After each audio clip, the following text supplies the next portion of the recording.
Chapter 1. The wedding she should never have attended. The wedding was beautiful in the way funerals sometimes were meticulously arranged, suffocatingly formal, and utterly unbearable for anyone who knew the truth beneath the flowers. Elena Thorne sat alone at a corner table draped in ivory silk, her champagne untouched, watching her ex-fiancé dance with the woman he'd left her for 6 months ago. The woman wore Elena's dream dress. The venue was the garden Elena had chosen. Even the string quartet played the song she'd selected for her own first dance, back when she'd believed in forever. She shouldn't have come. Everyone told her not to, but some self-destructive part of her needed to see it, needed to prove she could survive watching someone else live the life that should have been hers. The night air pressed against the open terrace doors, carrying the scent of night blooming jasmine and something darker, something that made the small hairs on her neck rise. Elena blamed it on champagne she hadn't drunk and tears she refused to shed. "You're making this too easy for them." The voice came from directly beside her, though she hadn't heard anyone approach.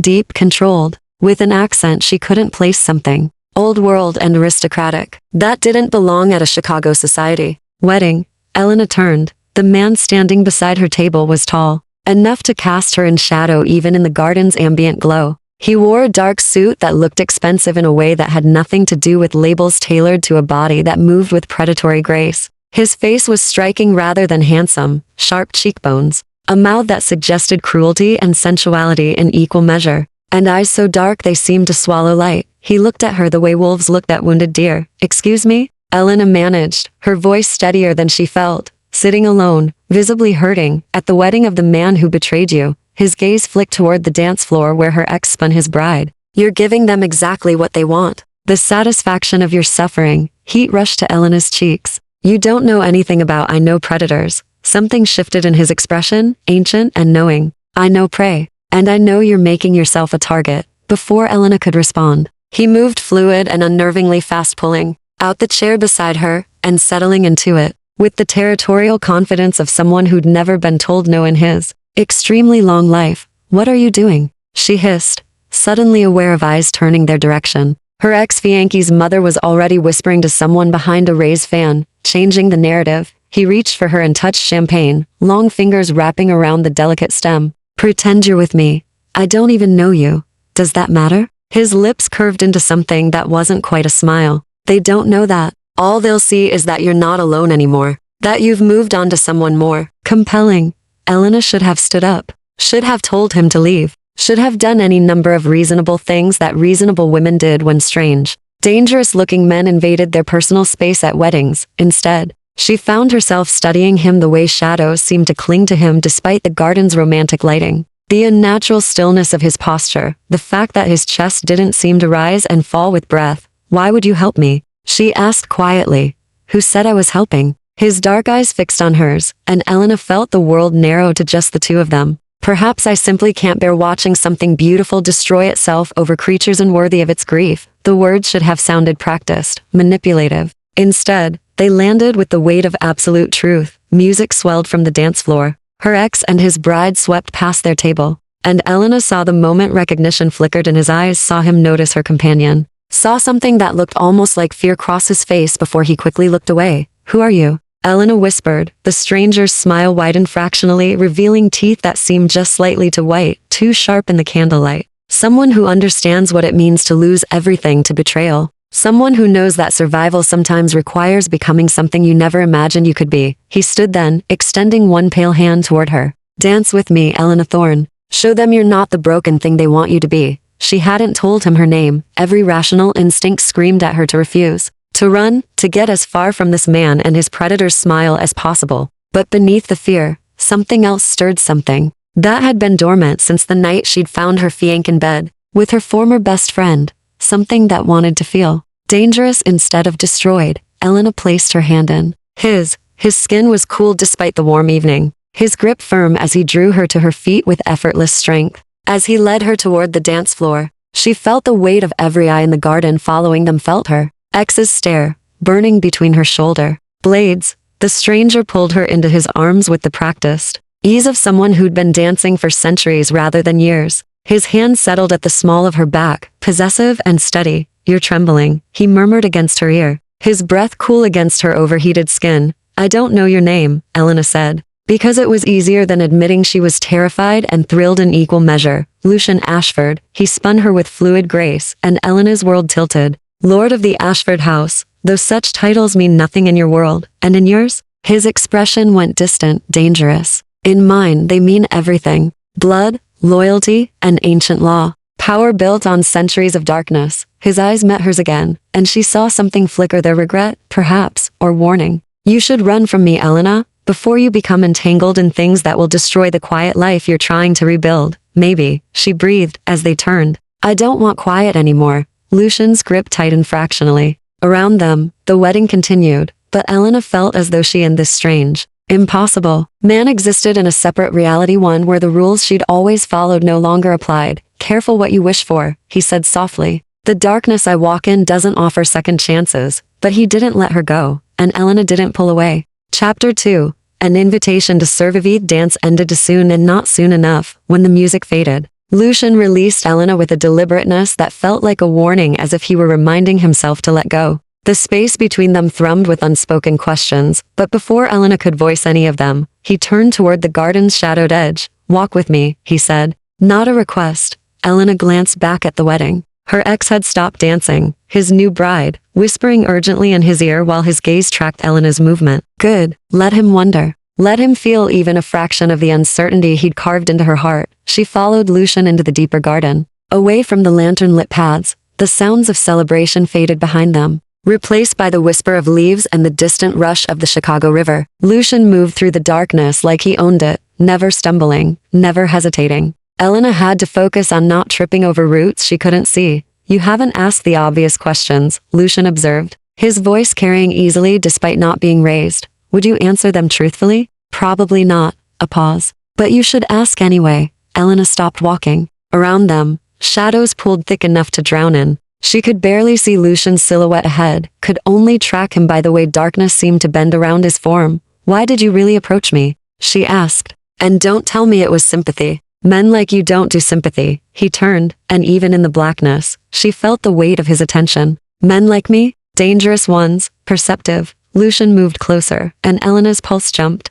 I approached you because you were alone and vulnerable at an event where predators gather. Because I've seen what happens to wounded things in rooms full of sharks. His voice dropped. Because something is hunting tonight, and you smell like prey. Fear spiked through Elena's chest. That's not funny. I'm not laughing. A sound split the night, distant but distinctive. A scream. Cut short, Elena's blood went cold. That came from the wedding. Lucian's entire demeanor changed. The languid sophistication vanished, replaced by something ancient and lethal. He moved in front of Elena so quickly she didn't see him transition. One moment beside her, the next a wall between her and the direction they'd come. Don't move, he commanded. Don't make a sound. What's happening? His hand covered her mouth, cool and unyielding. The Corvus house has sent hunters. They knew I'd be here. His eyes met hers, and Elena saw fury there, carefully controlled. This is my fault. They're using your gathering to draw me out, and they won't care how many mortals die in the process. He removed his hand slowly. Can you follow instructions exactly as I give them?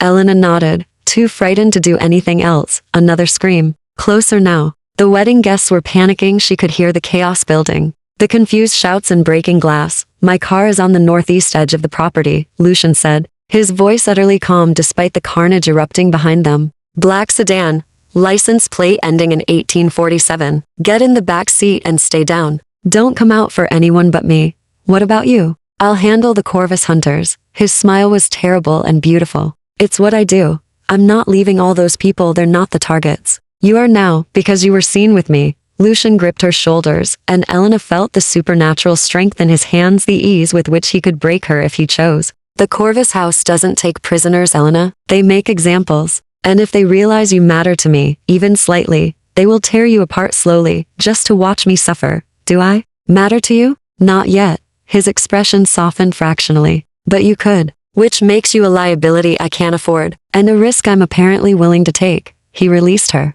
Go, now. Elena ran. She stumbled through the garden, her heels sinking into soft earth, her breath coming in panicked gasps. Behind her, the screaming intensified, and beneath it, she heard something else, snarls that didn't sound human, and a roar of rage that could only be Lucian. Don't look back. Don't think. Just run. She found the car where he'd said it would be, a sleek black sedan that looked bulletproof and probably was. The door was unlocked. Elena threw herself into the back seat and did exactly as instructed, pressing herself against the floor as the sounds of violence echoed across the property. Minutes crawled past. The screaming stopped. An eerie silence fell, broken only by her own ragged breathing. Then the driver's door opened. Elena's heart hammered against her ribs. She couldn't see who'd entered. Could only wait and pray it was Lucian and not whatever monsters he'd been fighting. You follow instructions well. Lucian's voice came from the front seat, still maddeningly calm. That may keep you alive. Elena pushed herself up enough to see him in the rearview mirror. His suit was torn at the shoulder, and something dark stained his collar blood, she realized with sick certainty.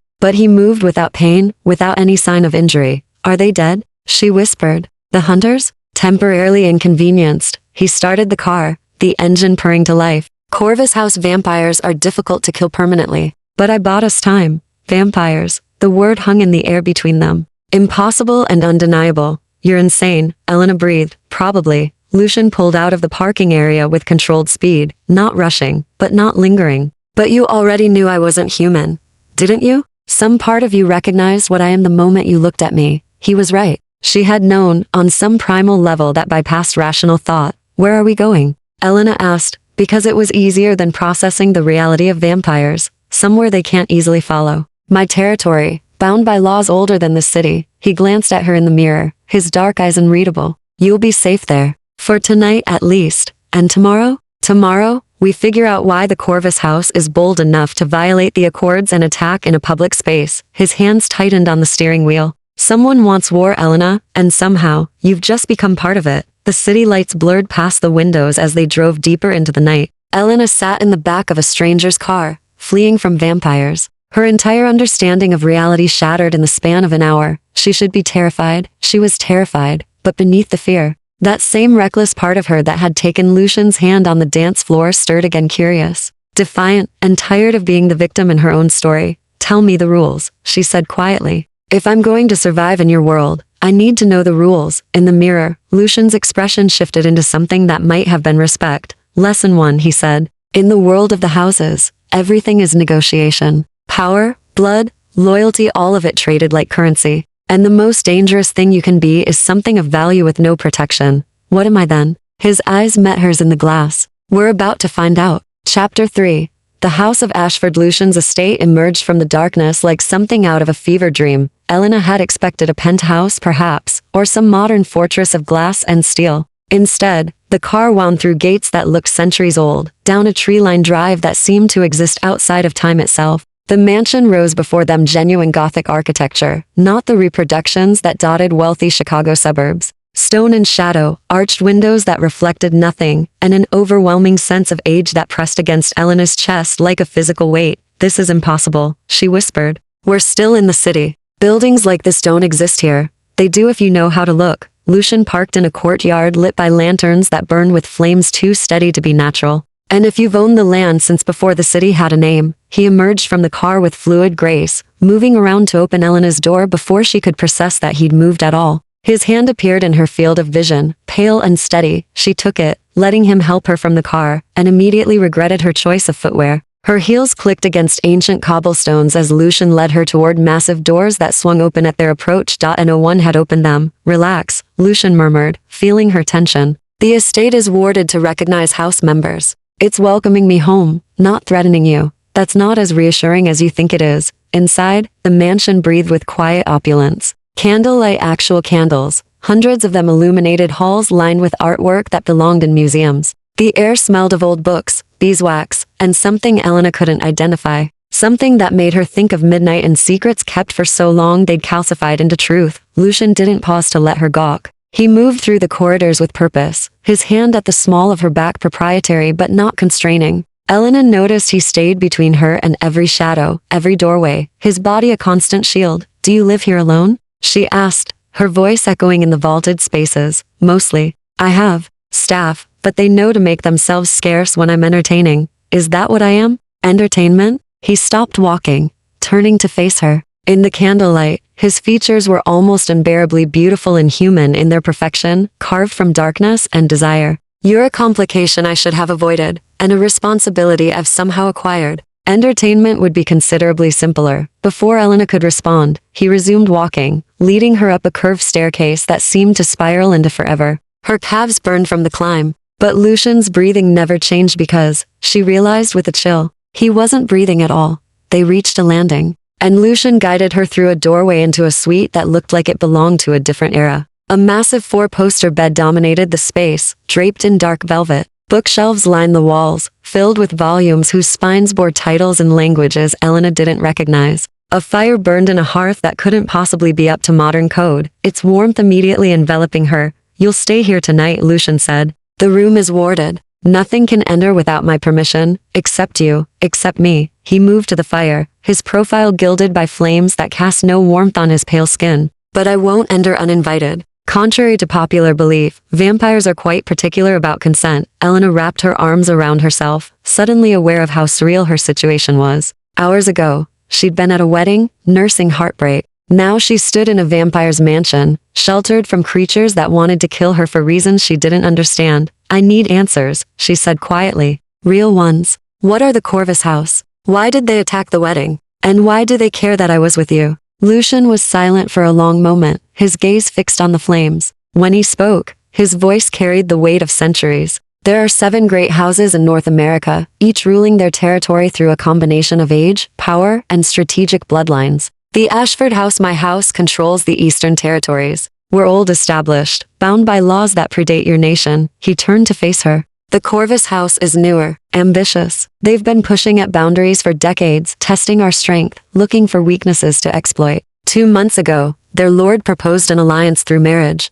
a blood binding that would unite our houses. You refused. I refused." His expression darkened. "Blood bindings are permanent, Elena, unbreakable. I would sooner watch my house fall than bind myself to creatures who view mortals as livestock, and power as the only virtue." Elena processed this, her mind racing. "So they're angry. They attacked the wedding too. What? Punish you? To provoke me into breaking the accords, the treaties that prevent open war between houses. If I'd killed their hunters on mortal ground, in full view of witnesses, I would have given them justification to petition the council for my execution." Lucian's smile was bitter. "Instead, I withdrew. Brought you here, where I can protect you without violating ancient law. Why protect me at all? You don't know me." He crossed the room in 3 strides, close enough that Elena had to tilt her head back to maintain eye contact. "Because the moment they saw you with me, they made you a target. Because you're mortal and vulnerable, and you don't deserve to die for the crime of accepting a dance." His hand rose, hovering near her face, but not quite touching.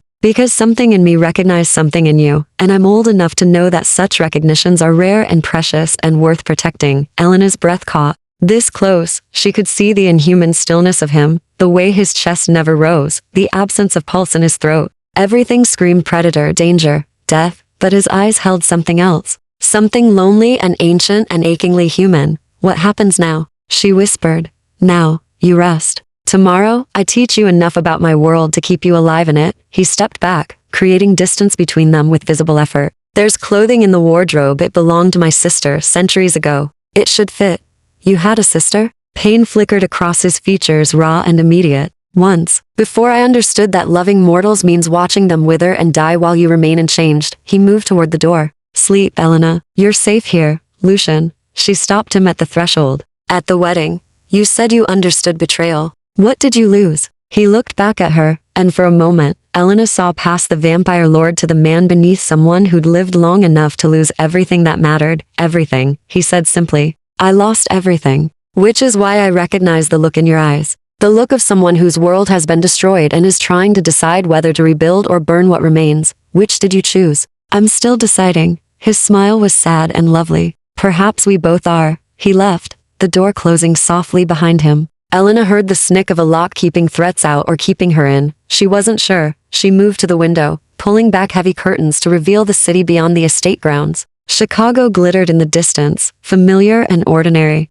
full of people who had no idea that vampires walked among them, that ancient houses played games of power and blood beneath the veneer of civilization. Elena pressed her palm against the cold glass, her reflection ghostly in the darkness. Somewhere out there, her ex was probably dealing with police, explaining the chaos at his ruined wedding. Her old life was continuing without her, and she felt no urge to return to it. Here, in this impossible place, with a creature who should terrify her, Elena felt something she hadn't experienced in months. She felt awake. Chapter 4. Lessons in Darkness. Elena didn't sleep. She spent the night curled in an armchair by the fire, wrapped in a blanket she'd found folded at the foot of the bed, watching flames that never seemed to diminish. The clothing Lucian mentioned hung in the wardrobe, dresses from another century, preserved perfectly, still carrying the faint scent of lavender and something sadder. Memory, perhaps. Loss. She'd changed out of her wedding attire into a simple white nightgown that felt like wearing history against her skin. Dawn came slowly, gray light filtering through the heavy curtains.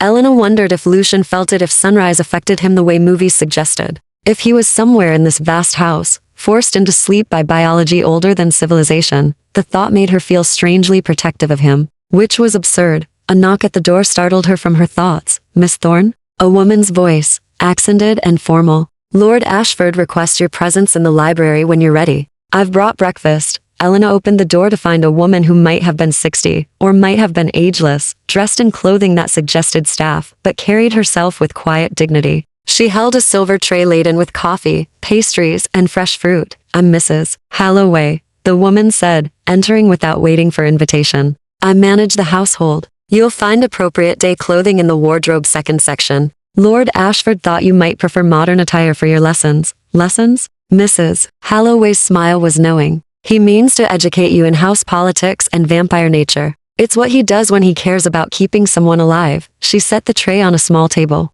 "Eat. You'll need your strength." Before Elena could ask more, the woman departed, leaving her alone with questions and coffee that smelled divine. She ate mechanically, her mind churning. Then she explored the wardrobe's second section and found clothes that actually belonged to this century: jeans, soft sweaters, practical boots, all in her size, which should have been impossible unless Lucian had somehow known her measurements. The thought sent a shiver through her that wasn't entirely uncomfortable. Dressed and armored in normalcy, Elena ventured into the hallway. The mansion felt different in daylight, less oppressive, more sad, like a beautiful corpse laid out for viewing, preserved but not living. She found the library by following the scent of old books. It was vast. 2 stories of floor-to-ceiling shelves connected by a spiral staircase. Sunlight streamed through stained glass windows, painting the floor in jeweled colors. And there, in a high-backed chair, positioned carefully in shadow, sat Lucian. He looked different in daylight, not diminished, but exposed. The shadows that clung to him at night had retreated,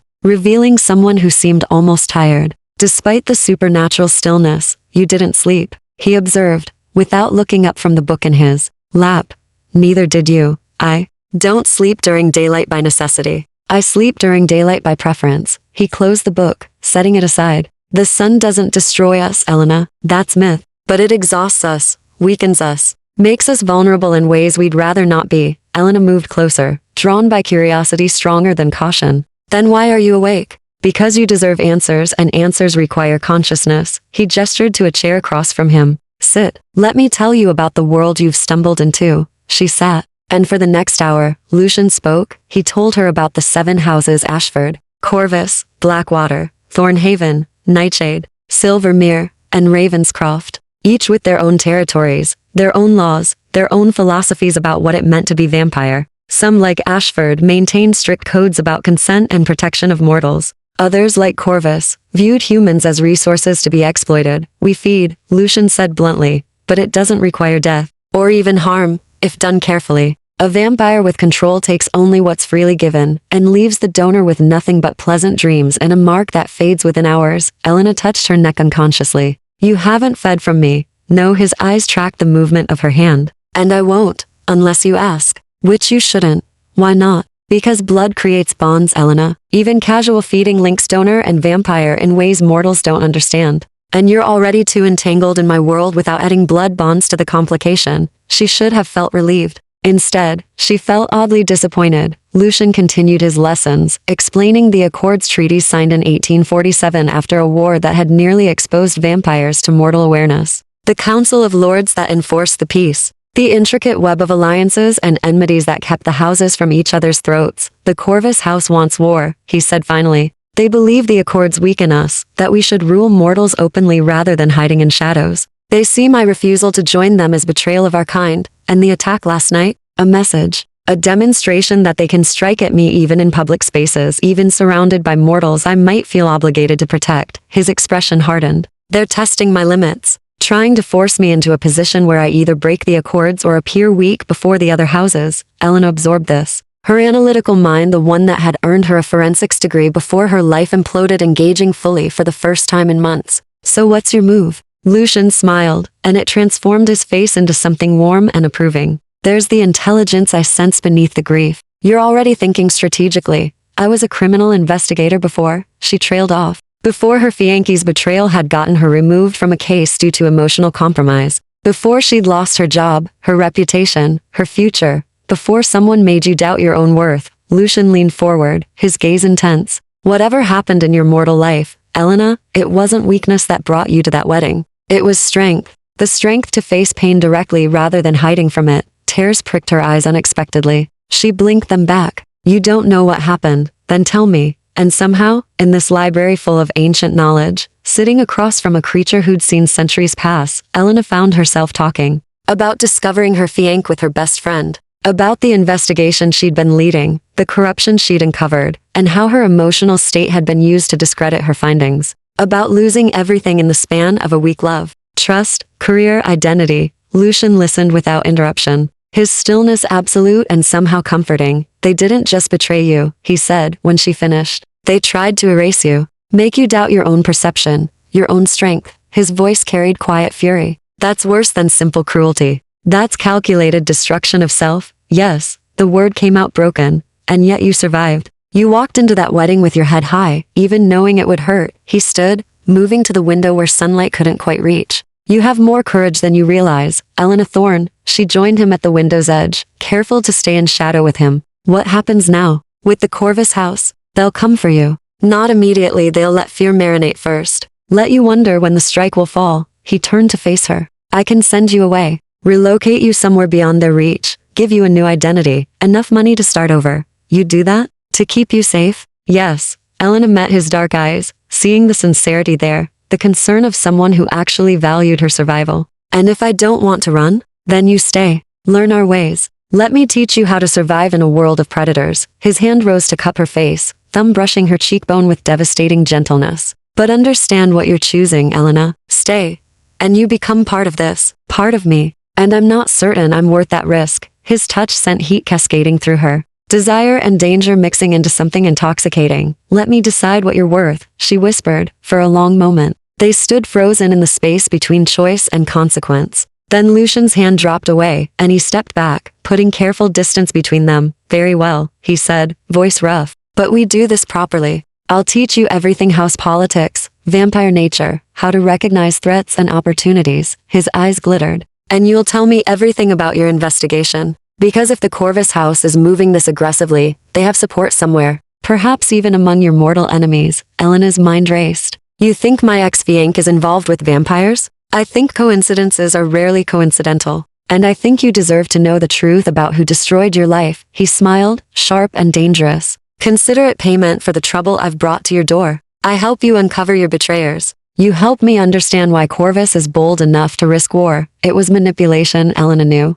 Drawing her deeper into his world, binding her to him through shared purpose. She didn't care. Deal, she said. Extending her hand, Lucian took it, his cool fingers wrapping around hers with a grip that felt like a promise and a threat in equal measure. Then let your education begin. Chapter 5. Blood and revelation. Their days passed in a strange rhythm that felt both eternal and fleeting. Elena learned to navigate the mansion's labyrinthine corridors, discovered that Mrs. Holloway was herself over 200 years old, a human who'd been bloodbound to the Ashford house as payment for her family's debts, and spent every evening in the library with Lucian, absorbing knowledge that rewrote everything she thought she understood about the world. He taught her to recognize vampire tells, the unnatural stillness, the way their eyes tracked movement with predatory precision, the absence of unconscious human gestures like breathing or blinking. He explained the hierarchy within houses: lords at the apex, then elders, then younger vampires still bound by their sire's authority. A sire is everything, Lucian explained. On the third night, his fingers tracing patterns on the arm of his chair as he spoke.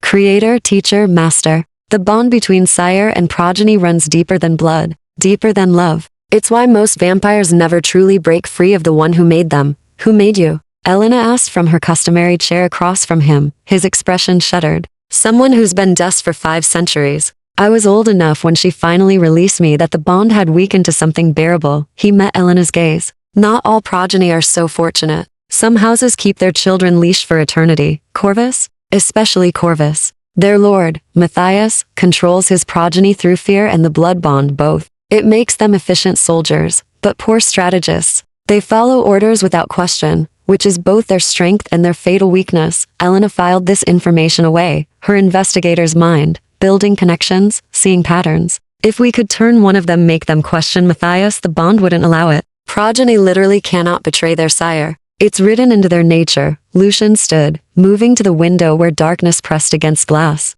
Which is why this aggression troubles me. Matthias is ancient and cunning. He wouldn't risk open war without certainty of victory. Maybe he has something you don't know about. An advantage, perhaps. He was quiet for a moment. Elena, I need to ask you something, and I need complete honesty. Her pulse quickened. All right, your investigation, the one that cost you your career. What exactly did you uncover? Elena had known this question would come eventually. She'd spent 3 days avoiding it, but Lucian deserved truth for the protection he'd offered. A trafficking ring, she said quietly. High-end, organized, targeting vulnerable women from shelters and addiction programs. My fiancé detective Marcus Chen was assigned as my partner on the case. She forced herself to continue despite the pain. We traced it to several prominent businessmen. I had evidence, witnesses willing to testify. Then Marcus started suggesting I was too emotionally invested, that I was seeing connections that weren't there. Because you weren't, Lucian said, understanding blooming in his eyes. You were seeing exactly what was there. The night before I was supposed to present my findings to the chief, I came home early and found Marcus with Rebecca, my best friend. My maid of honor. The memory still burned. I fell apart, filed a complaint against him for professional misconduct, which made me look vindictive. The investigation was handed to someone else, who conveniently found my evidence inadmissible, and the trafficking ring disappeared. Victims recanted. Witnesses vanished. Elena's hands clenched into fists. The men I'd identified are still free, still operating. And I'm the unstable woman who ruined her own life over a cheating fiancé. Lucian crossed to her chair, kneeling so they were eye level. Names, Elena. Give me the names of the men you investigated. She rattled them off, 6 names seared into her memory. Lucian's expression grew darker with each one. 3 of those men are known associates of the Corvus house, he said finally. They provide cover operations, legitimate business fronts. And one, his jaw tightened, is a blood donor to Matthias himself. Elena's breath caught. They were working with vampires? It appears so. And if your investigation threatened to expose them, expose the connection to Corvus. He stood abruptly, pacing like a caged predator. They didn't just destroy your career to protect themselves. They destroyed you to protect House Corvus. The revelation hit Elena like a physical blow. Her entire collapse, Marcus's betrayal, Rebecca's cooperation, the systematic dismantling of her evidence, all of it orchestrated not by human cruelty but by vampire machination. I want them to pay, she whispered, surprised by the venom in her own voice. All of them. Marcus, Rebecca, those men. I want them destroyed the way they destroyed me. Lucian stopped pacing, his eyes meeting hers with an intensity that stole her breath. Careful, Elena. Vengeance is a vampire's game. Once you start playing it, you become something different than you were. Maybe I want to be different. He moved closer, and Elena felt the air between them charged with something dangerous and electric. You don't know what you're asking for. Then show me. The words hung between them like a challenge. Lucian's control, so absolute, so carefully maintained, cracked visibly.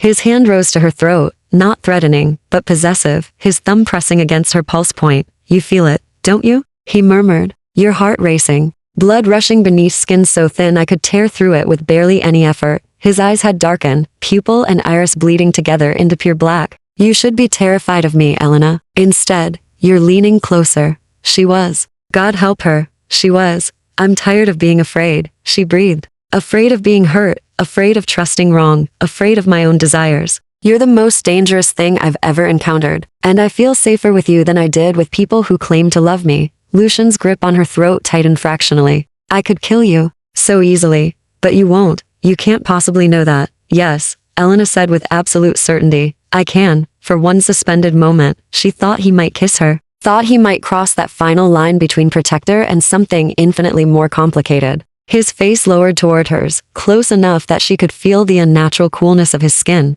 could see the inhuman darkness of his eyes. Then he released her abruptly. Stepping back so quickly, he blurred. This is a mistake, he said, voice rough. You're vulnerable, traumatized, clinging to the first person who's shown you genuine protection. What you feel isn't real. The words stung worse than any physical blow. Don't tell me what I feel. Elena, a crash echoed through the mansion, followed by the sound of breaking glass. Lucian's entire demeanor shifted instantly, predator rising to the surface. They're here, he said, voice gone cold and deadly. Corvus has breached the wards. Elena's heart hammered against her ribs. How is that possible? It shouldn't be. The Ashford estate has been protected for 300 years. He moved to the library door, every line of his body coiled for violence. Someone betrayed us. Someone gave Corvus the key to break through. More sounds, footsteps, multiple sets. Moving through the house with military precision. Hunting.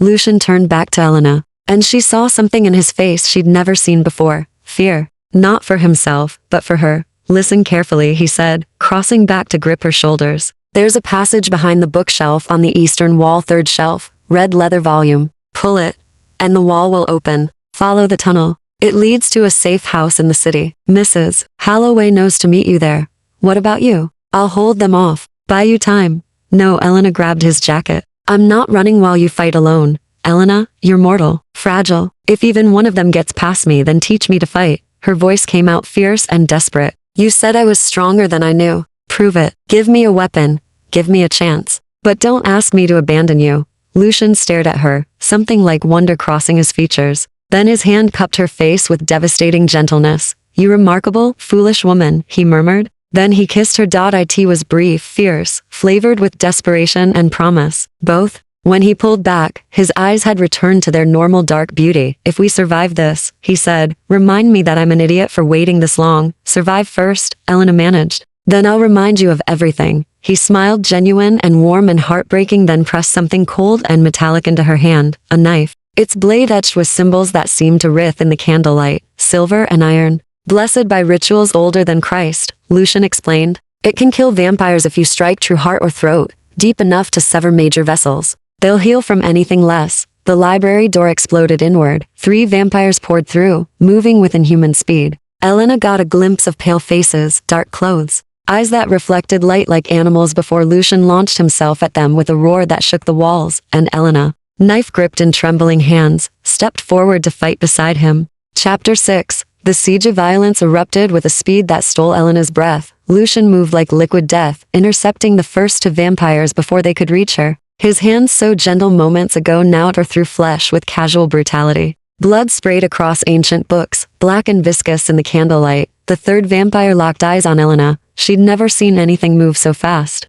One moment the creature stood in the doorway. The next it was lunging toward her, fangs bared and a face twisted by hunger and malice. Instinct overrode terror. Elena dropped low, the way her self-defense instructor had taught her years ago, and drove the blessed blade upward as the vampire's momentum carried it over her. The knife punched through cloth and flesh, sinking deep into the creature's abdomen. The vampire shrieked, a sound that scraped against Elena's eardrums like breaking glass, and stumbled backward. Not dead, but hurt. Black blood poured from the wound, smoking where it touched the silver, heart or throat. Lucian roared, snapping the neck of one attacker while grappling with the second. Anything else just pisses them off. The wounded vampire recovered with horrifying speed, lips peeled back in a snarl. Mortal bitch. Matthias will bleed you dry for that. It lunged again. Elena rolled, her investigator's mind, cataloging details. Even through panic, the vampire favored its right side, protecting the wound. Its movements were fractionally slower than before. It was angry, which made it reckless. She used that recklessness. When it came at her again, Elena feinted left, then dove right, toward the fireplace. Her hand closed around an iron poker, heavy and solid. As the vampire turned to follow, she swung with everything she had. The poker connected with its skull with a sickening crunch. The vampire went down, dazed, but not destroyed. Elena didn't hesitate. She drove the blessed knife down into its throat, severing windpipe and major vessels, pushing until she felt the blade scrape against spine. The vampire convulsed once, twice, then went still. Its body began to desiccate immediately, skin turning gray and papery, collapsing inward until only a husk remained. Elena stared at what she'd done, her hands shaking, the knife slippery with black blood. Behind you. Lucian's warning came a split second before something grabbed her from behind. More vampires had entered, she didn't know how many. Arms like steel bands wrapped around her waist, lifting her off the ground. Hot breath against her ear, a voice thick with anticipation. Lord Matthias sends his regards. Then Lucian was there, moving faster than Elena's eyes could track. He tore her attacker away with such force she heard bones crack. The vampire hit the far wall hard enough to shatter the plaster, but Lucian didn't stop. He crossed the distance in a blur and drove his hand through the creature's chest. Emerging with its heart still pumping in his grip, the vampire crumbled to ash. Silence fell, broken only by Elena's ragged breathing. 5 bodies or what remained of them littered the library floor. Lucian stood among the carnage, blood-soaked and terrible, looking every inch the ancient predator he was. His eyes found hers, and Elena saw them slowly bleed back from pure black to their normal dark beauty. "Are you hurt?" His voice was rough, strained. Elena shook her head, not trusting herself to speak. The adrenaline was fading, leaving her shaking and nauseated. Lucian crossed to her in 3 strides, his hands still wet with blood framing her face. "You killed a vampire. A trained Corvus soldier." Something like pride flickered in his expression. "You're full of surprises, Elena Thorne." "I was terrified," she admitted. "Terror and courage aren't opposites. Courage is acting despite terror." He pressed his forehead to hers briefly, a gesture so tender it made her chest ache. "You were magnificent." The moment shattered as more sounds echoed from deeper in the mansion. More attackers moving through the halls. "How many?" Elena whispered. "Too many for us to fight through." Lucian released her, his tactical mind clearly working. "This isn't a raid, it's a siege. Matthias sent enough vampires to overwhelm even me." His jaw clenched. "He means to kill me tonight and take you as leverage against the other houses." "Why me specifically?" "Because you've been seen with me. Because you carry my scent now. We've been too close too often. To the other houses, you appear to be my consort, my weakness." His expression darkened. "Matthias will use you to prove that attachment to mortals makes us vulnerable. That the Accords are foolish sentiment." Elena's mind raced through possibilities, old investigative instincts engaging. "If he kills you and takes me, the other houses will have to respond. It would violate the Accords so blatantly they'd have no choice but to condemn Corvus, unless Matthias has already secured alliances. Other houses who agree that the old ways are dying, that we should rule mortals openly rather than hiding." Lucian moved to the window, looking out at grounds now crawling with vampire soldiers. "We're about to find out how many lords share his vision." "The tunnel," Elena said. "We use the escape route. Get to the safe house, they'll have it covered." Matthias wouldn't attack without securing all exits. He turned back to her, something calculating in his expression. "But there's another way. Dangerous but possible. Tell me. I can blood bind you temporarily. Not permanently, that requires ritual and consent from both parties. But I can mark you as mine, give you enough of my blood to carry my signature. It would make you untouchable to other vampires without starting an immediate war." Elena's heart hammered. "What would that mean?" "Exactly? You'd be linked to me, able to feel my presence, my emotional state. I'd be able to track you anywhere, and," he hesitated, "you'd crave more." Blood bonding is addictive for mortals. The first taste creates dependency that's difficult to break. But it would keep me safe? From Corvus, yes. But Elena, you'd be trading one form of captivity for another. Bound to me, carrying my mark. Other vampires would view you as my property. The word stung, but Elena forced herself to think practically. For how long? Days? Maybe a week. Then the bond would fade without reinforcement. His eyes held hers. "I'm offering you a chain, Elena. A temporary one. But a chain nonetheless. You have every right to refuse." Outside, the sounds of approaching vampires grew louder. They were running out of time. Elena thought about the women from her investigation, the ones who'd been trafficked, treated as property, their autonomy stripped away. Thought about Marcus and Rebecca and all the people who'd tried to make her powerless. This was different. Lucian was offering her a choice, explaining the cost, giving her power over her own fate, even if that fate included temporary bondage. "If I do this," she said slowly, "it's strategic. An alliance between equals who happen to need each other to survive. Yes, and when the bond fades, I'm free. Completely.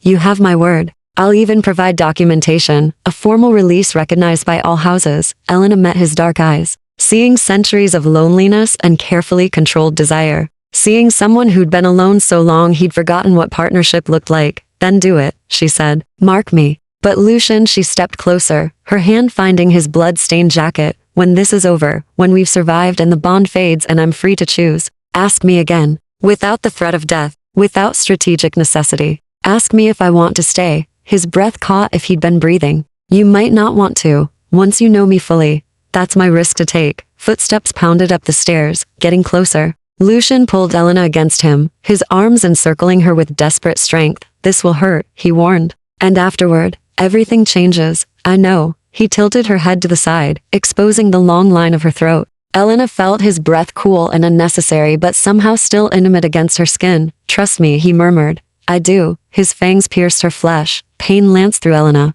sharp and bright, but it transformed almost instantly into something else. Heat flooded her veins, followed by a sensation of falling and flying simultaneously. She felt Lucian's presence in her mind, not thoughts exactly, but emotions. Fierce protectiveness, desperate need, and beneath it all, a loneliness so profound it made her want to weep. Then his wrist was at her lips, his blood hot and copper sweet flooding her mouth. "Drink," he commanded softly. Elena drank. Power rushed through her like lightning, like fire, like nothing she'd ever experienced. She felt her senses sharpen, felt strength flood muscles that had been trembling with exhaustion moments before, felt the bond snap into place like a tether between them, unbreakable and alive. When Lucian pulled away, his eyes were pure black again, but this time with desire rather than violence. "You're mine now," he said, voice rough. "And I'm yours. Let them try to take you." The library door exploded inward for the second time that night, but this time, when the Corvus vampires poured through, they stopped dead at the sight of Elena standing beside Lucian, his blood on her lips,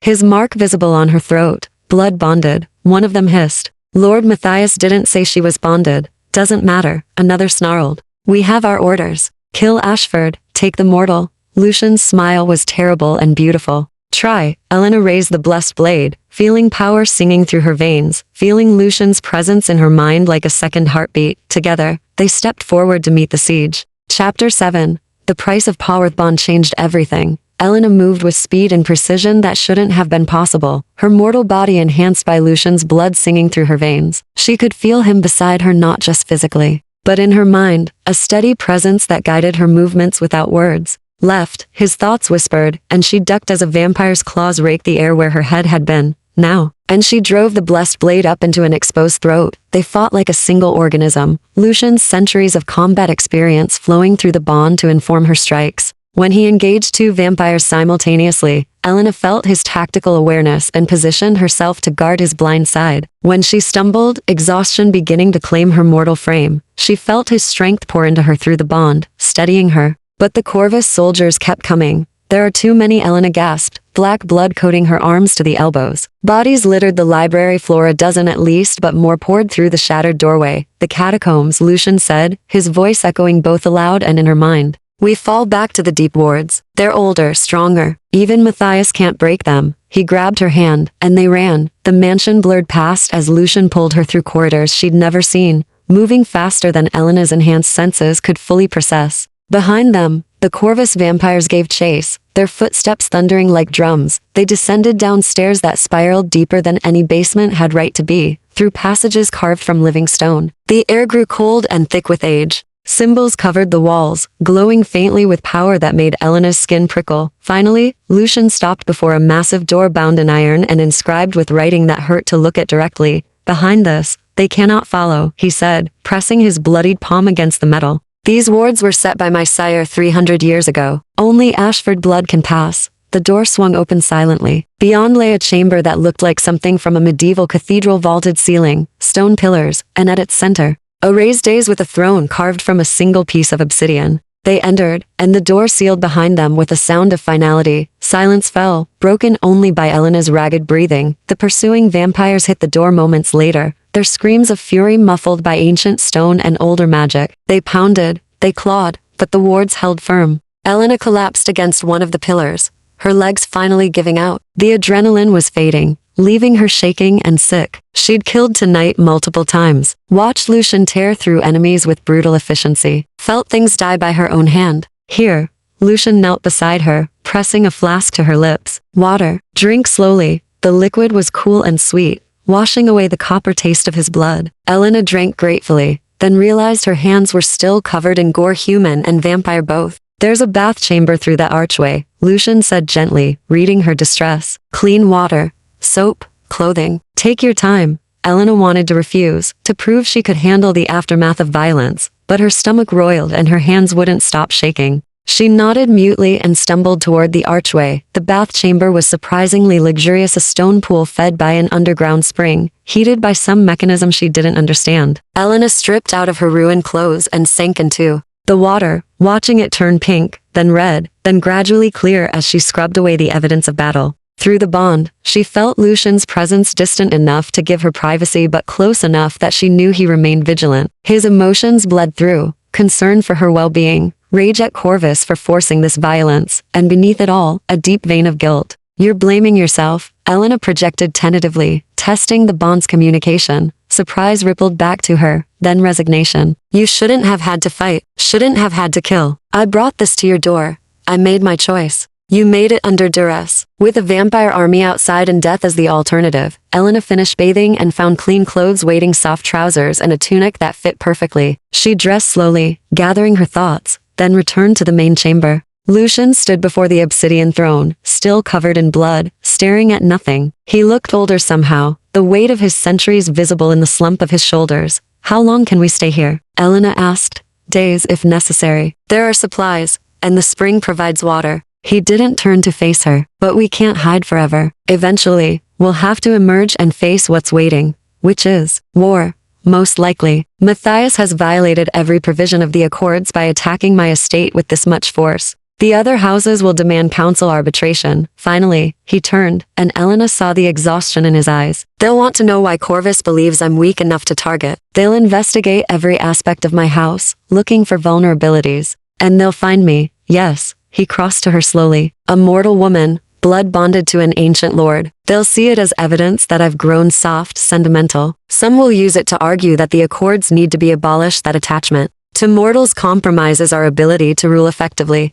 Elena absorbed this, her analytical mind working through implications. "So you need to present me differently, not as a weakness, but as an asset. How?" "I have information about Corvus's mortal operations. Evidence that survived my investigation's destruction. I kept copies off record." She moved closer to him. "If I can prove Matthias has been trafficking humans in violation of the Accord's protection laws, you have grounds to demand his execution." Lucian's eyes widened fractionally. "You kept evidence? After everything you lost? I'm an investigator." "Of course, kept evidence." Elena managed a tired smile. "I might have lost faith in the human justice system, but I never stopped believing in truth." For a long moment, Lucian simply stared at her. Then he laughed, a genuine, startled sound that transformed his entire face. "You magnificent, stubborn woman," he said, pulling her into his arms. "You've just given me the weapon I need to destroy Matthias politically before he can destroy me militarily." Elena sagged against him, exhaustion finally claiming her. Through the bond, she felt his emotions more clearly now: wonder, admiration, desire, and something deeper that neither of them was ready to name.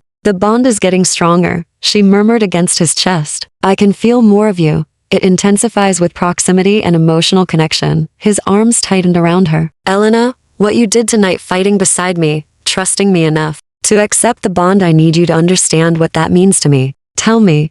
I've been alone for so long." His voice cracked slightly. "After my sire died, after I watched everyone I cared about wither and crumble while I remained unchanged, I stopped trying to connect, stopped letting anyone close. It was easier than facing loss again and again." Elena pulled back enough to see his face. "And now I have you in my veins, and you have me in yours. I can feel your courage, your pain, your determination to survive and rebuild." He cupped her face with blood-stained hands. "And I'm terrified, Elena. Terrified of how much I already need you. Terrified of what happens when the bond fades and you remember that I'm a monster who's brought you nothing but danger." "You brought me purpose," Elena said firmly. "You brought me back to life when I was just going through motions. Yes, there's danger. Yes, this is complicated. But I'd rather be here, fighting beside you, than safe and hollow in the life I left behind." Lucian's forehead pressed against hers. "The bond will fade in days. When it does, when you can think clearly without my blood influencing you, I'll still choose you," Elena interrupted.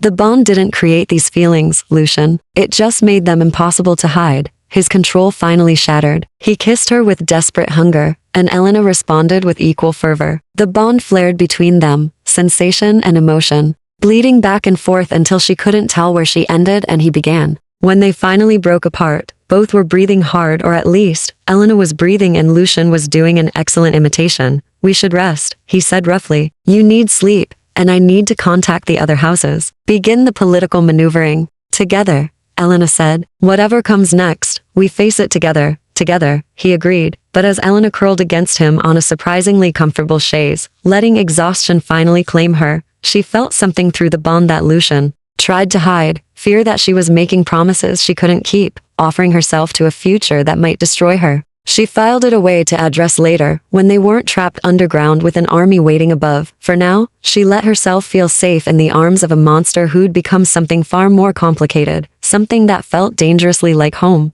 Chapter 8. Negotiations. In Blue. Delina woke to find Lucian gone from her side. Panic flared before the bond oriented her he was still in the chamber, just across the room, speaking in low tones to someone she couldn't see. She sat up quietly, watching him through half-closed eyes. He'd cleaned the blood from his skin and changed into fresh clothing, looking every inch the ancient lord rather than the man who'd held her through the night. His posture was rigid, controlled, and through the bond Elena felt the effort it took to maintain that composure. The council convenes at sunset, a woman's voice said from the shadows. All 7 houses. Matthias has already sent his version of events, claims you kidnapped a mortal woman, that his vampires were attempting a lawful rescue. Of course he did. Lucian's voice was ice. And the other houses? Divided. Blackwater and Thornhaven support you, but they're cautious. Nightshade is sympathetic, but won't commit without proof. Silvermere and Ravenscroft are leaning toward Corvus. They've always believed the accords are too restrictive. Elena recognized the voice now. Mrs. Holloway, speaking with an authority that suggested she was far more than mere household staff. Then we give them proof, Lucian said.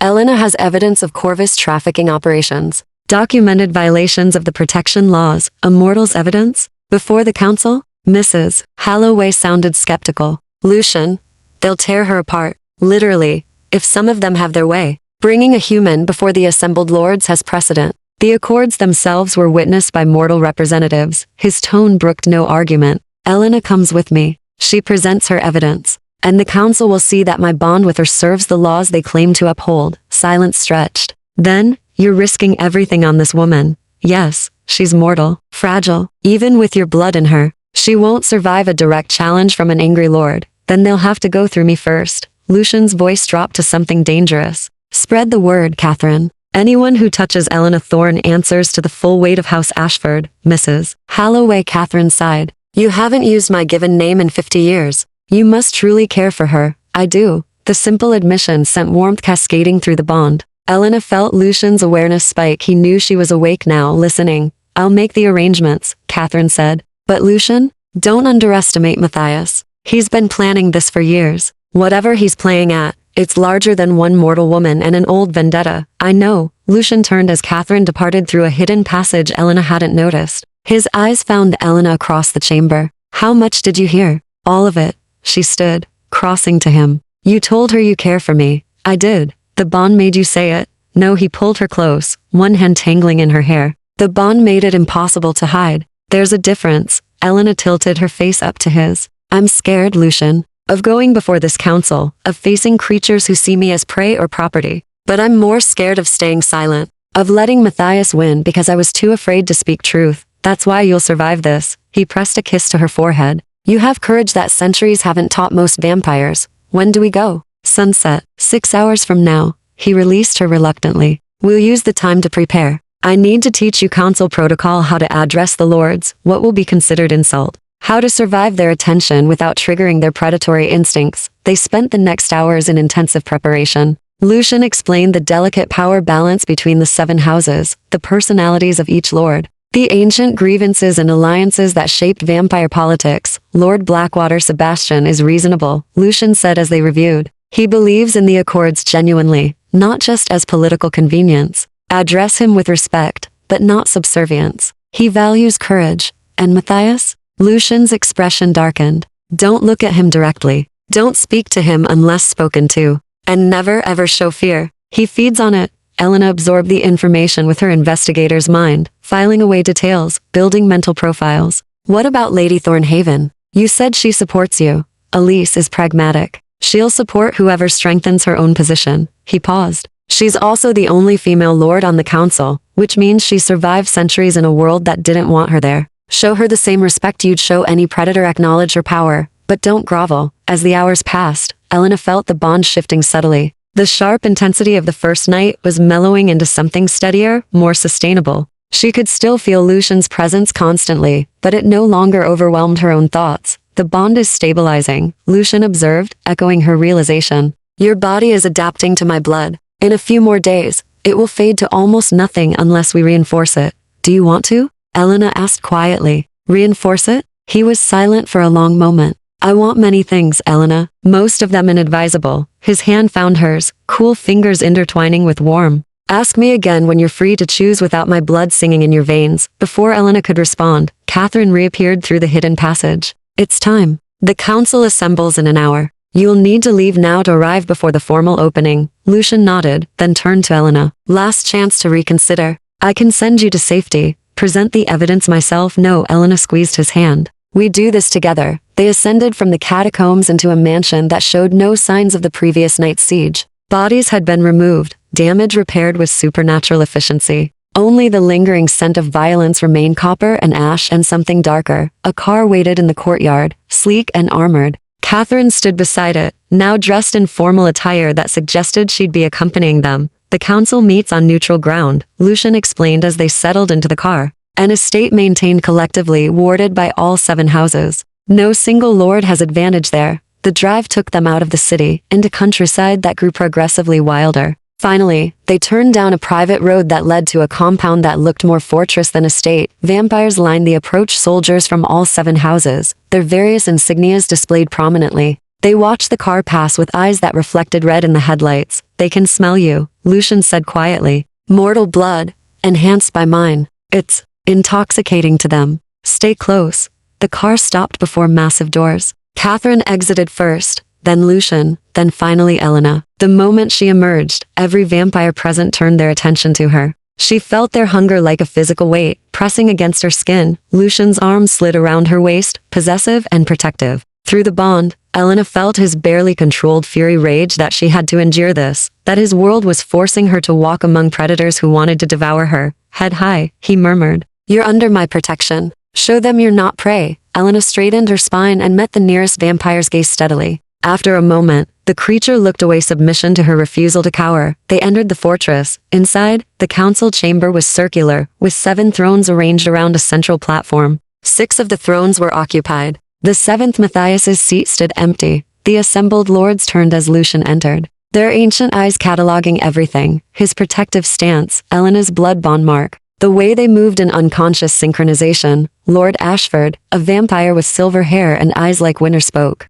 Lord Blackwater, Elena guessed. You bring a mortal before the council. This is unusual. This is necessary, Lucian replied, his voice carrying authority. I bring evidence of Accord's violations so egregious they threaten the peace we've maintained for nearly 2 centuries. Bold claims. A woman drawled from another throne, Lady Thornhaven. Beautiful and lethal. And you propose this mortal can substantiate them? I do. Then let her speak. This from a lord Elena didn't recognize, his voice carrying amusement. Let us hear what tale this blood-bonded pet has been taught to recite. Lucian's arm tightened fractionally around Elena. Through the bond, she felt his barely leashed violence. One wrong word from these lords and he would tear the chamber apart. Easy, she projected. I can handle this.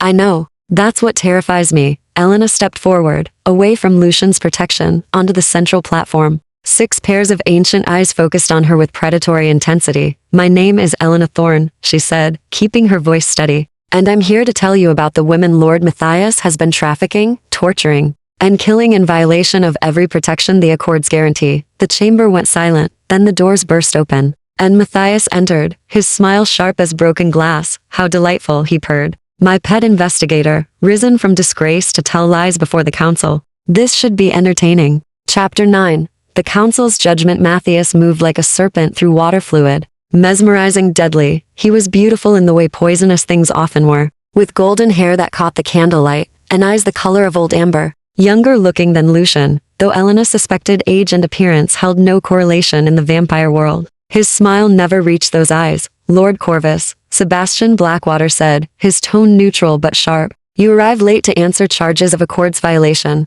Charges brought by a mortal? Matthias laughed, the sound crystalline and cruel. Forgive my tardiness, Lord Blackwater. I wasn't aware the council now grants animals the right to speak. Elena felt rage spike through the bond. Lucian's, not hers. She projected calm back to him, steadying them both. This mortal carries Lord Ashford's mark, Lady Thornhaven observed, her dark eyes calculating. She speaks with his authority. Does she? Matthias circled the platform where Elena stood, staying just out of striking distance. Or does she speak the words he's trained her to say? We all know how persuasive blood bonds can be. How easy to make mortals believe whatever serves our purposes. I need no persuasion to speak truth, Elena said, finally meeting Matthias's gaze directly. A mistake, she knew it instantly. His eyes locked onto hers with hypnotic intensity, and she felt something slither against her mind, trying to push inside. Don't fight it. Lucian's thoughts came urgent through the bond. Let it break against my presence in you. Show them the bond protects you. Elena did as instructed, letting Matthias's mental assault crash against the wall of Lucian's blood in her veins.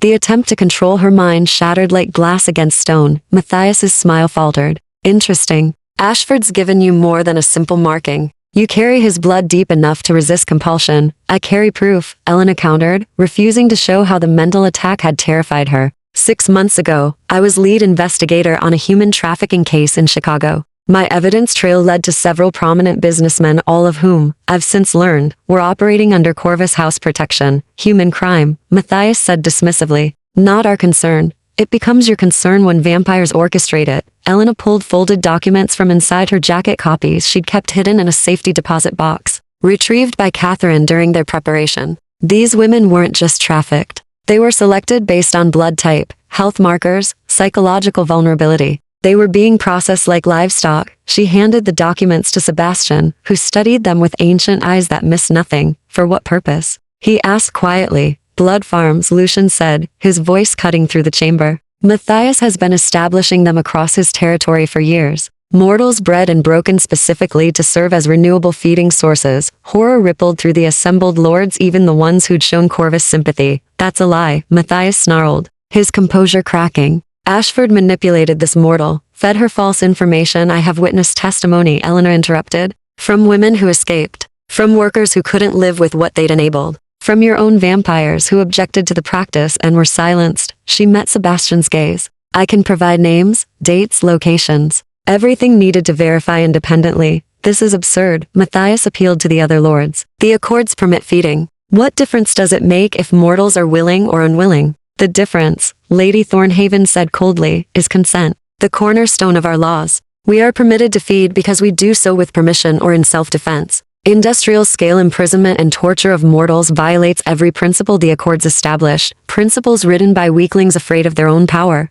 Matthias's mask finally fell away completely. We are apex predators pretending to be civilized. The Accords are chains that bind us to mortal sensibilities, force us to hide what we are. I built those facilities to prove we don't need mortal cooperation, we can take what we need. As we did for millennia before these laws. Silence fell like a blade. You admit it then, Sebastian said softly. You violated the Accords deliberately, systematically. For years, I admit I refused to grovel before creatures we should rule. Matthias's eyes blazed. Half of you agree with me. How many lords here feed only from willing donors? How many have never taken what they wanted simply because they wanted it? His gaze swept the chamber. We hide in shadows, playing at being civilized, while mortals multiply and thrive, and forget to fear us. The Accords have made us weak. The Accords, Lucian said, stepping onto the platform beside Elena, have kept us alive. Before them, mortals hunted us to near extinction. Organized witch hunts, holy orders, entire societies dedicated to our destruction. We survived by learning to coexist, not dominate. We survived by hiding like vermin. Matthias spat. I'm done hiding. Done pretending. And I'm not alone, he gestured broadly. House Silvermere and House Ravenscroft stand with me. 3 houses against 4, not enough to overrule the council, perhaps, but enough to fracture it beyond repair. 2 of the lords stood from their thrones, confirmation of Matthias's claim. Elena felt Lucian's despair through the bond. He'd known there were sympathizers, but open rebellion from established houses meant civil war was inevitable. Then we vote, Sebastian said heavily. All in favor of censuring Lord Corvus for Accords violations, with penalty of territorial restriction and council oversight. 4 hands, Rose Blackwater, Thornhaven, Nightshade, and Ashford. Against? 3 Corvus, Silvermere, Ravenscroft. The council is divided, Sebastian announced. Per Accords provisions, divided votes on capital violations default to trial by combat. Lord Corvus, as the accused, you may name a champion. I'll stand for myself, Matthias said, his smile returning. And I claim right of challenge against my accuser. Horror flooded the bond. Lucian moved to stand between Matthias and Elena. She's mortal. The Accords prohibit many things I've already violated, Matthias interrupted. What's one more? Besides, she brought the charges. Let her defend them. Unless, his smile widened, Lord Ashford wishes to stand as her champion? It was a trap, Elena realized. If Lucian fought for her, he'd be occupied and able to defend his house when Corvus inevitably attacked again. And if he refused, she died. I'll stand for myself, Elena heard herself say. No, Lucian's thoughts screamed through the bond. Absolutely not. It's the only way. If you fight him, your house falls while you're engaged. This way you die. Maybe, or maybe I prove that mortals aren't helpless prey. How touching, Matthias purred. The pet has teeth. Very well, Elena Thorne. We duel at midnight, 3 nights hence. You'll have time to make peace with your mortality.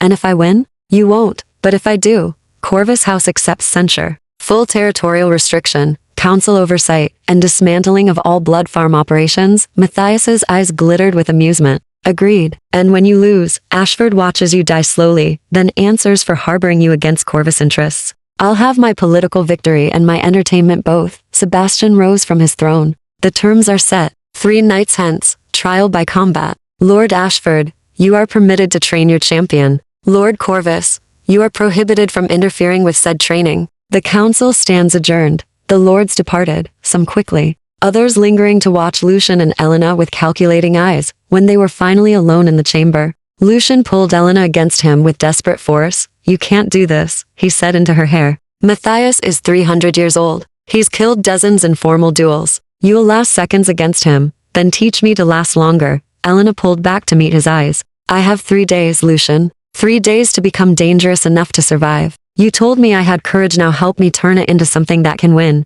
Elena, I'm not asking permission. I'm asking for help. Her hands framed his face. Because I'm not dying in 3 days, and I'm not letting Matthias win. So either you train me, or I train myself. Through the bond, she felt his emotions warring terror for her safety, admiration for her courage, and beneath it all, something fierce and possessive that wanted to lock her away where nothing could ever hurt her. If we do this, he said finally, you follow every instruction exactly. No heroics, no improvisation. I've survived 7 centuries by being strategic. You survive the next 3 days by trusting me completely. I do trust you. Then let's begin. His expression hardened into something ancient and terrible. I'm going to teach you how to kill a vampire, Elena Thorne. And you're going to learn it perfectly, because I refuse to watch you die. He kissed her, then fierce and claiming and flavored with desperation. When they broke apart, Elena saw the vampire lord fully for the first time. Not the lonely man who'd held her through the night, but the apex predator who'd destroyed armies and ruled territories. Make me dangerous, she whispered. His smile was sharp as broken glass. With pleasure.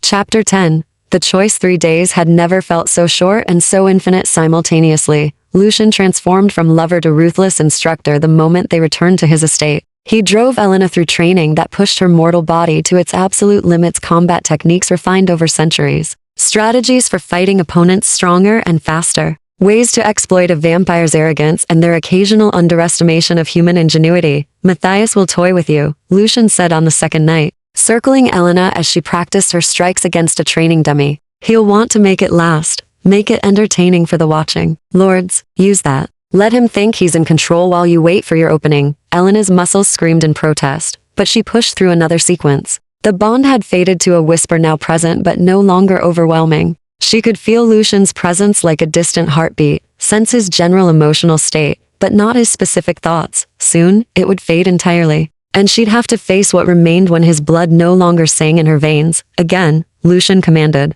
Faster this time. Matthias won't give you time to think. She moved through the forms, her body, remembering what her conscious mind struggled to process. Strike, pivot, deflect. Find the vulnerable points: throat, heart, major vessels. Use momentum against superior strength. Better. Lucian caught her wrist as she completed the sequence, his thumb finding her pulse. Your heart rate barely elevated. You're adapting, or dying inside, Elena managed, sweat dripping down her face. His expression softened fractionally. Rest. You need sleep before tomorrow night. Tomorrow night. The duel. Elena's last chance to prove mortals weren't helpless. To protect the women Matthias had victimized. To save Lucian's house from political destruction. No pressure. She showered and changed into sleep clothes. Then found Lucian in the library where everything had started. He stood at the window, silhouetted against the night sky, looking every inch the lonely immortal she'd first encountered. You're thinking about losing me, Elena said quietly. He didn't turn. I'm thinking about all the ways I've failed to protect you. I brought you into this world, marked you with my blood, made you a target. And now I'm sending you to fight a battle you shouldn't have to fight. You're not sending me. I chose this. Did you? Or did circumstances force your hand? Finally, he faced her, and Elena saw raw pain in his expression. The bond is nearly gone now, Elena. You can think clearly, feel, without my blood influencing you. And I need to know, is this truly what you want? Because I can still stop this. Challenge Matthias myself, accept the political consequences and leave your house vulnerable while you're engaged. Leave all those women suffering in his facilities. Leave Matthias free to continue his violations. Elena crossed to him, her hand finding his. I want this, Lucian. Not because of the bond, not because of circumstances. Because it's right. Right doesn't keep you alive. No, but it makes life worth living. She tilted her face up to his. The bond is fading. Ask me what you wanted to ask when it was gone. His throat worked. I can't. Not when you might die tomorrow. It wouldn't be fair. Nothing about this is fair. Ask me anyway. Lucian's hands framed her face with devastating gentleness. When this is over, if you survive, if the bond fades completely, will you stay?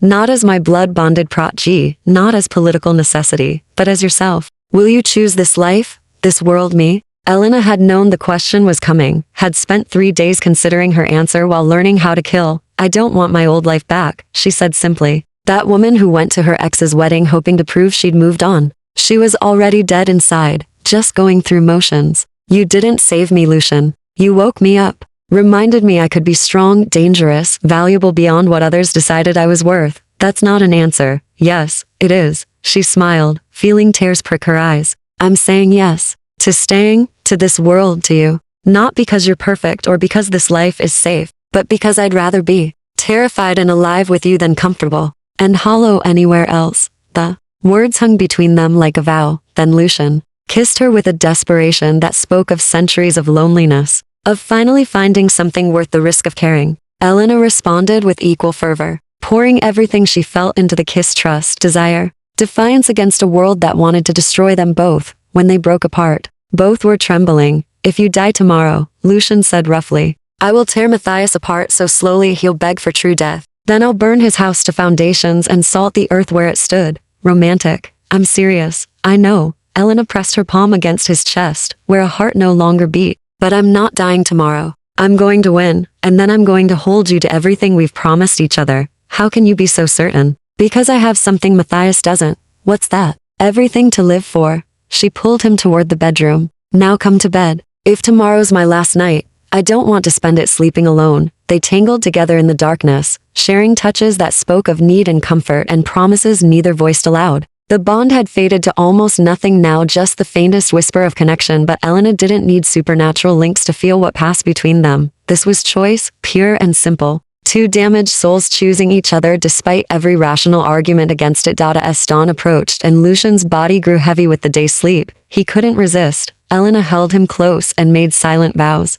She would survive tomorrow. She would beat Matthias. And she would build a life in this impossible world, fighting beside a vampire who'd taught her that monsters could be heroes, and that sometimes love meant walking into danger rather than away from it. Elena, Lucian murmured, already half asleep. Promise me something, anything. If it goes wrong tomorrow, if you're about to lose, run. Don't try to be brave. Just run, and let me handle the aftermath. She could have promised, could have lied to give him peace. Instead, she kissed his forehead and said nothing, because they both knew she wouldn't run, couldn't run. Not when so much depended on her standing her ground. Lucian understood. Through the dying bond, she felt his resignation and admiration mixing with terror. Then sleep claimed him, and Elena lay awake, watching the sunrise paint the walls gold, and thinking about what came next. Midnight. The third Ninth Council chamber was packed. Every vampire of significance had come to witness the duel, some hoping for entertainment, others for political advantage. All of them curious about the mortal woman who'd challenged a lord and lived long enough to face him formally. Elena stood in the center of the combat circle,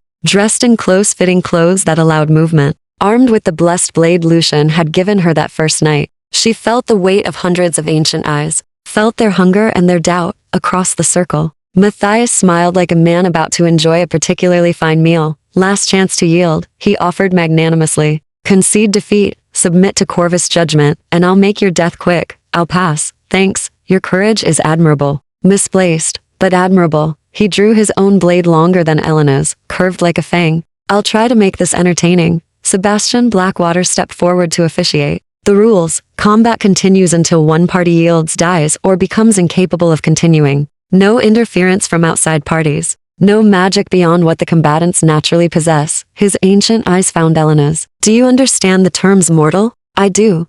Lord Corvus? Perfectly. Then begin. Matthias struck like lightning. Elena barely managed to deflect, her blessed blade meeting his with a screech of metal. The force of the blow drove her backward, her arms shaking from the impact. Too strong, too fast. Everything Lucian had warned her about, Matthias pressed his advantage, raining blows that Elena could only desperately parry. Each strike drove her closer to the circle's edge, closer to the watching vampires who would ensure she couldn't escape. Disappointing, Matthias said conversationally, not even breathing hard. I expected more fight from Ashford's pet. Elena said nothing, conserving her breath, waiting. Lucian's voice echoed in her memory. Let him talk. Let him gloat. Arrogance creates openings. Matthias lunged for what should have been a killing strike. Elena dropped low, impossibly low, and rolled beneath his attack. Her blade flashed upward as she moved, catching his inner thigh, severing muscle, not a killing blow. But it drew blood. The watching vampires gasped. Matthias stumbled, shock crossing his features. Elena used his momentary surprise to strike again, this time at his weapon hand.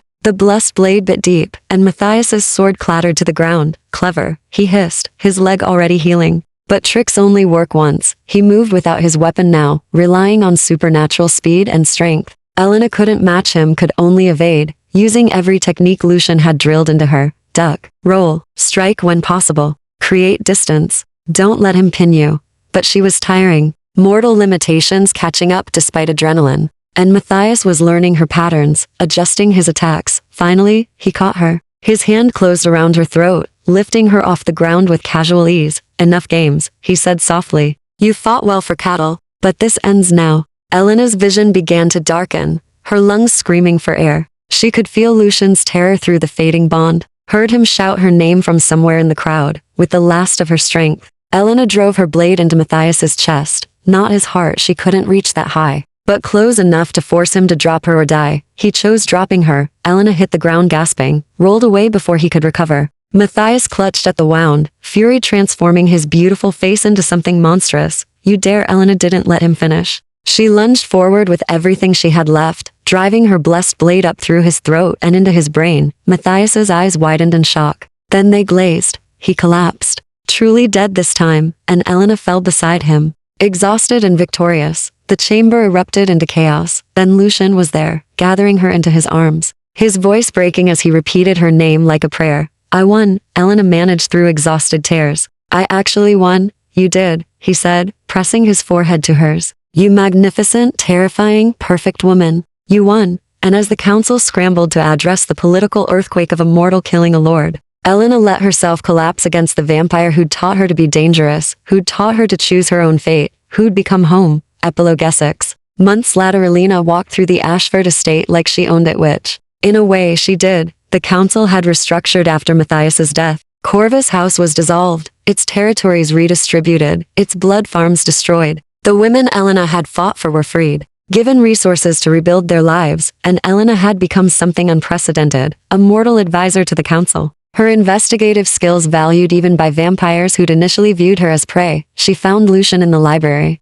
reading by candlelight, despite having perfectly good electric lamps. Old habits? She teased. He smiled, the genuine, warm expression he showed only to her now. Old preferences? Elena settled into his lap, and his arms came around her automatically. The bond was completely gone now, had been for months, but what remained was stronger, built on choice and trust and shared survival. The council approved my proposal, she said. We're establishing oversight committees, mortal vampire partnerships to investigate Accord's violations. It'll prevent another Matthias. You're changing our world, Lucian murmured against her hair. Making it better. We're changing it together. He was quiet for a moment. Then, Elena, there's something I need to ask you. She pulled back to see his face. What? I know we've discussed this before, but I need to hear it again, now that time has passed. Now that you've seen the full reality of this life, the politics, the danger, the isolation from your mortal world. His hand cupped her cheek. Do you still want this? Want me? Because if you've changed your mind, Elena silenced him with a kiss. I choose you, she said when they parted. Every day, every moment. I choose this life and this world, and you. Stop asking me to reconsider when my answer isn't going to change. Relief and joy flooded Lucian's expression. Then there's one more question. Ask it. Would you consider immortality? Not now, not soon, but someday. When you're ready. I can't imagine eternity without you, but I won't pressure. Yes, Elena interrupted. Yes, I want forever with you. When the time is right, when I've lived fully as mortal first. Yes, Lucian's smile was radiant. I love you, Elena Thorne. My partner, my equal, my impossible gift. I love you too. You dramatic vampire. They sat together in comfortable silence, watching candle flames dance, planning a future that would span centuries. Outside, the world continued, mortals and vampires navigating an uneasy peace, building something new from ancient foundations. And in the heart of House Ashford, a wounded woman and a lonely monster had found what they both thought lost: home, purpose, and a love worth surviving for.